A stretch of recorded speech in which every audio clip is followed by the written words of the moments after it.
आज हम एनालिडा में लोकोमोशन पढ़ेंगे। एनालिडा में लोकोमोटरी ऑर्गन्स पैरापोडिया होते हैं। ये क्लास पॉलीकीटा के फ्री स्विमिंग मेंबर्स में पाए जाते हैं और पैरापोडिया की मदद से पॉलीकीट्स जो होते हैं वो लोकोमोशन करते हैं। पैरापोडिया जो होते हैं वो lateral paired segmental locomotory structures हैं।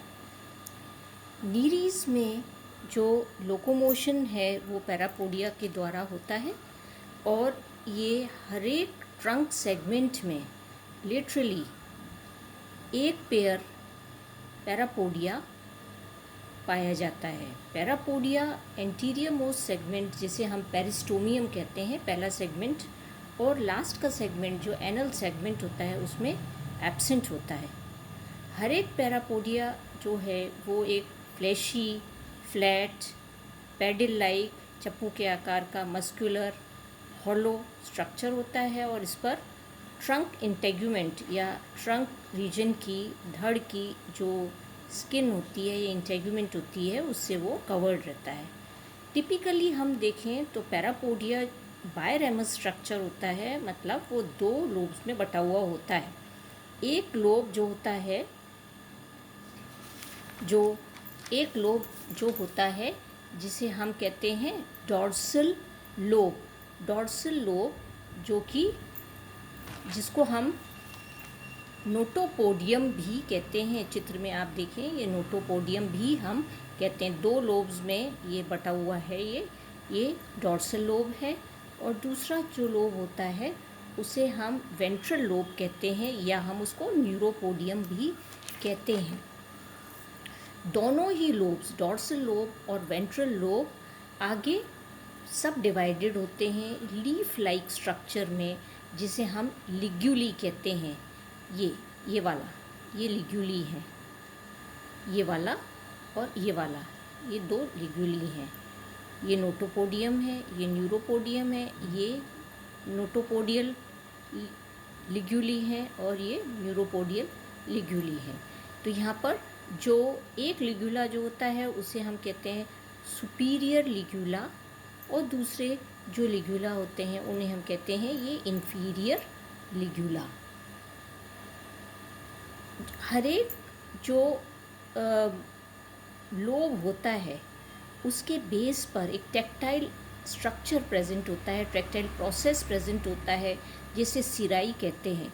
तो डॉर्सल लोब में या हम कहें नोटोपोडियल लोब में नोटोपोडियल सिरस होती है जिसे हम डॉर्सल सिरस भी कहते हैं और वेंट्रल लोब में एक और सिरस पाई जाती है जिसे हम न्यूरोपोडियल सिरस भी कहते हैं या वेंट्रल सिरस कहते हैं। ये जो आपको दिखाई दे रहा है वेंट्रल सिरस जो होती है वो लंबी होती है, आप देख रहे हैं, और थोड़ी सी मोटी भी होती है डॉर्सल सिरस से। डॉर्सल सिरस पतली है जबकि वेंट्रल सिरस थोड़ी सी लंबी भी है और मोटी भी है। हर एक पैरापोडियल लोब से, डॉर्सल लोब और वेंट्रल लोब से आप देख रहे हैं एक लंबी सी छड़ के आकार की dark coloured supporting skeletal rod जो काइटिन की बनी हुई होती है वो निकलती है। ये दो रॉड्स हैं जिसे हम एसिक्यूलम कहते हैं। एक डॉर्सल लोब से निकल रही है, दूसरी वेंट्रल लोब से निकल रही है। तो इनको हम एसिक्यूलम कहते हैं। ये एसिक्यूलम जो होती हैं, ये जो स्केलेटल मसल्स होती हैं वो इस एसिक्यूलम से अटैच रहती हैं। हर एक लोब का जो फ्री सरफेस है उससे बहुत सारी बंच में फाइन, लॉन्ग, लंबी लंबी, पतली पतली बाल के आकार की स्ट्रक्चर्स निकलते हैं जिन्हें हम सीटा कहते हैं। ये सीटी हैं, हर एक लोब से निकलती हैं। सीटी जो होती हैं वो सीटल मसल्स से जुड़ी हुई रहती हैं, जो पैरापोडियम के बेस पर लगे हुए हैं उससे वो जुड़ी हुई रहती हैं और सीटल मसल्स के कारण ही जो सीटा होती है वो सभी डायरेक्शन में मूव कर सकती है। सीटा बाहर निकल सकती है, सीटा वापस अंदर जा सकती हैं। तो ये जो सीटल मसल्स हैं उनका ये फंक्शन होता है।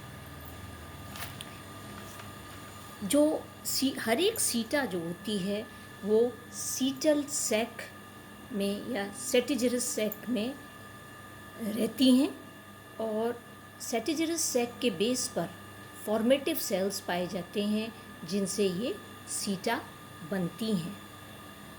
जब पुरानी सीटा नीचे गिर जाती हैं तो नई सीटें जो होती हैं वो फॉर्मेटिव सेल से वापस बन जाती हैं। पैरापोडिया का फंक्शन स्विमिंग में होता है, पानी में तैरने के लिए जंतु उसे यूज़ करता है या उसकी हेल्प से पानी में तैरता है और समुद्र के तल पर धीरे धीरे सीटे की मदद से पैरापोडिया की मदद से वो समुद्र के तल पर भी चलता है।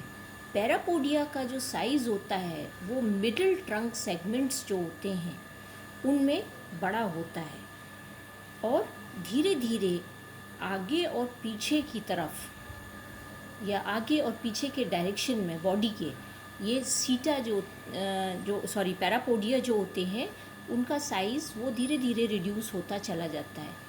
मतलब बीच के सेगमेंट से बड़ा होता है, फिर आगे की तरफ आगे के डायरेक्शन में देखें तो धीरे धीरे उनका साइज़ आगे बढ़ते हुए छोटा हो जाता है और इसी प्रकार से पोस्टीरियर रीजन में भी ये होता है। स्ट्रक्चर सीटी का क्या है? सीटा जो होता है वो टू जॉइंटेड स्ट्रक्चर है। एक होता है प्रॉक्सिमल, उसकी शेफ्ट होती है और दूसरा उसके अंदर डिस्टल ब्लेड होती है। और नीरीज़ में दो प्रकार के सीटा पाए जाते हैं। एक जो होता है उनकी शेफ्ट छोटी होती है और जो ब्लेड होती है वो लंबी होती है, नैरो होती है, सकड़ी होती है और स्ट्रेट होती है और पॉइंटेड होती है ब्लेड के आकार की। तो वो ब्लेड इस प्रकार की होती है। दूसरे प्रकार का जो सीटा नीरीज़ में पाया जाता है उसकी शेफ्ट जो होती है वो मोटी होती है और जो उसकी ब्लेड होती है वो छोटी होती है और अंदर की तरफ मुड़ी हुई रहती है, तो इनवर्डली कर्व्ड होती है उसकी ब्लेड। एक और प्रकार का सीटा जो होता है वो नीरीज़ में पाया जाता है, जो कि उसकी हेट्रोनीरीज़ फेज़ में हम देख सकते हैं। जो कि इसमें हेट्रोनीरीज़ फेज़ में जो सीटा होते हैं वो फ्लैट होते हैं और ओर लाइक उनका ब्लेड होता है। फ्लैट ओर लाइक ब्लेड उनका होता है, मतलब चप्पू जैसे होते हैं ये। और सीटे जो होते हैं वो फर्स्ट पेयर जो पैरापोडिया का होता है उनमें सीटे नहीं पाए जाते हैं।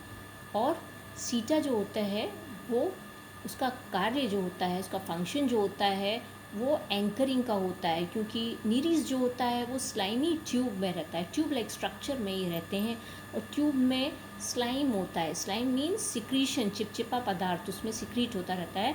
तो वो सिक्रीट जो स्लाइम होता है, स्लाइमी ट्यूब जो होता है उसमें अपने आप को एंकर करने के लिए मीन्स अटैच करने के लिए ये सीटे का इस्तेमाल करती है।